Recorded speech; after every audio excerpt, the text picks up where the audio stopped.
नमस्कार, मी आहे वैष्णवी आणि तुमचं स्वागत आहे माझ्या YouTube चॅनलवरती. तर आज आपण पाहणार आहोत हेअर ब्रश कसा बनवायचा ते.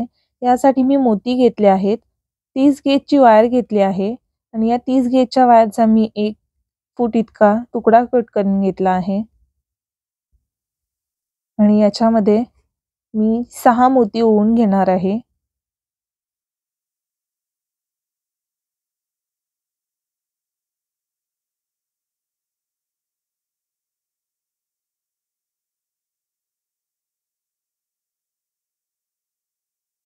सहा मोती ओवून झाल्यानंतर हा जो सुरुवातीचा मोती आहे त्याच्यातून मी हे वायरचं टोक अशा पद्धतीने काढून घेते.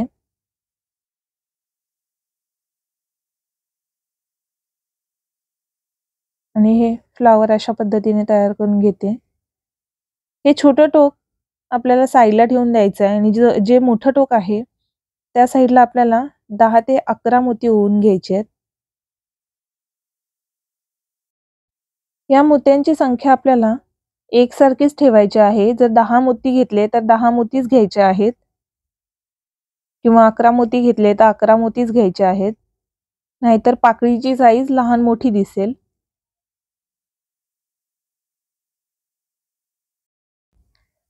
आता मी 10 मोती ओवून घेतले आहेत आणि हे मोती ओवून झाल्यानंतर ज्या मोत्यामधून आपण तार घालून घेतलेली त्याच्या दुसऱ्या बाजूने आपल्याला त्याच मोत्यातून अशा पद्धतीने तार काढून घ्यायची आहे आणि त्याच्या पुढचा जो मोती आहे त्याच्यातून ही तार काढून घ्यायची आहे.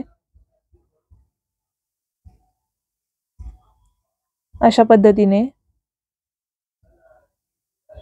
त्यानंतर आपल्याला पुन्हा 10 मोती ओवून घ्यायचे आहेत.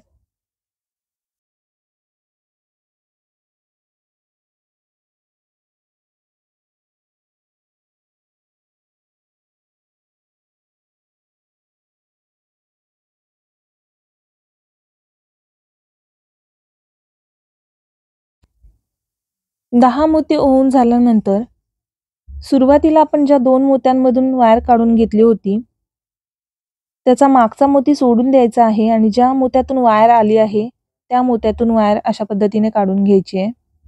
म्हणजेच उलट्या बाजूने काढून घ्यायची आहे आणि त्याच्या पुढचा जो मोती आहे त्याच्यातून ही वायर काढून घ्यायची आहे. मी एक एक मोती दाखवतेय कारण ही तार आहे ती 2 मोत्यांमध्ये एकाच वेळी जात नाहीये, त्यामुळे मला एक एक मोत्यातून घालावी लागते. त्यानंतर पुन्हा 10 मोती घालून घ्यायचे आहेत.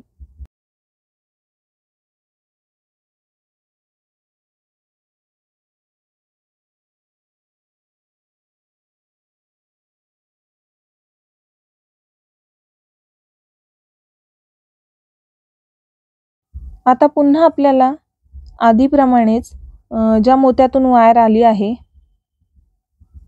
त्या मोत्यातून अशा पद्धतीने म्हणजे त्याच्या उलट्या बाजूने तार घालून घ्यायची आहे.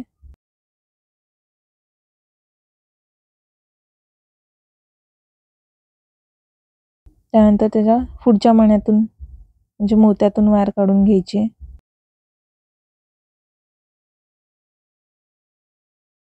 सेम प्रोसिजर आपल्याला पुन्हा पुन्हा फॉलो करत जायची आहे.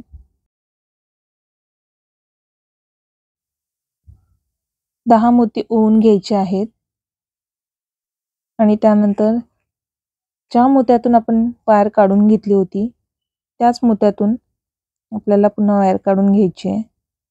त्याचबरोबर त्याच्या पुढच्या मोत्यातून ही वायर काढून घ्यायची आहे.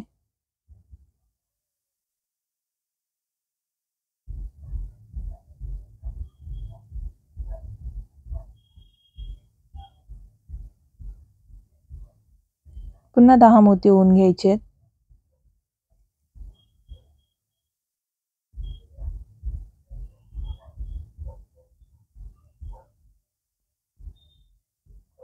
पुन्हा ज्या मोत्यातून वायर आली आहे त्याच्या उलट्या बाजूने तार घालून घ्यायची आहे. त्याच्या पुढच्या मोत्यातून ही तार काढून घ्यायची आहे.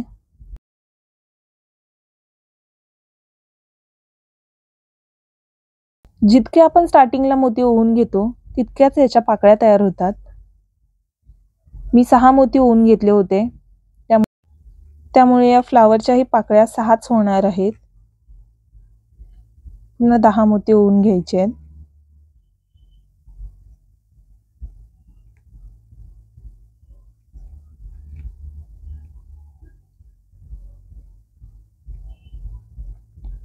आणि पुन्हा ज्या मोत्यातून तार आली आहे त्याच्या उलट्या बाजूने तार घालून घ्यायची आणि त्याच्या पुढच्या मोत्यातून ही तार काढून घ्यायची आहे.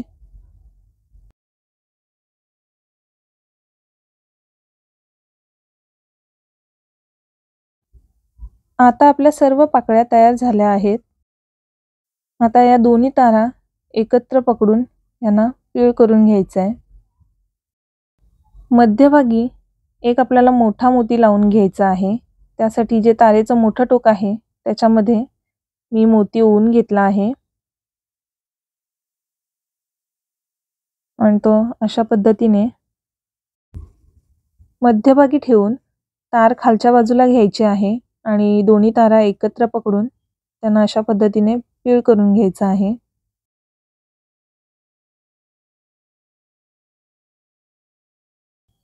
त्यानंतर मी युपिन घेतली आहे आणि या युपिनला या तारा अशा पद्धतीने गुंडाळून घ्यायच्या आहेत.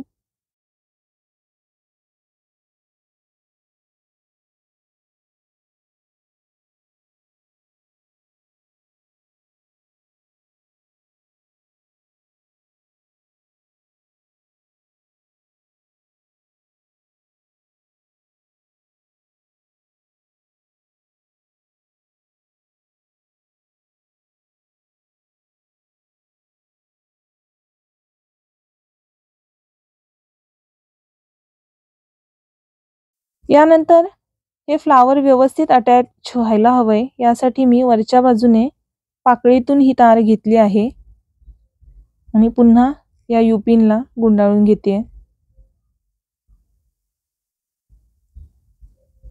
सेम प्रोसिजर मी दुसऱ्या बाजूलाही केली आहे. अशा पद्धतीने या पाकळीतून तार घालून घेतली आहे.